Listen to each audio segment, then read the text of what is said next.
que a deitar fora, vai para o contentor ou não? Pois não. O telemóvel já é antigo, vais comprar um novo, agora é contigo. Não é lixo, não é lixo.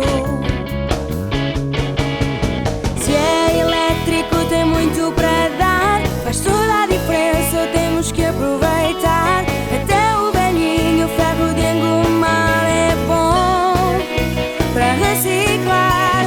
Oh, a evolução, oh, o ponto eletrão, eletrodomésticos no lixo é que não. Oh, no ponto eletrão, o micro-ondas estragado não pode ficar abandonado ou não? Pois não. Se é o fim da torradeira, estás a pensar que a vais deixar de qualquer maneira,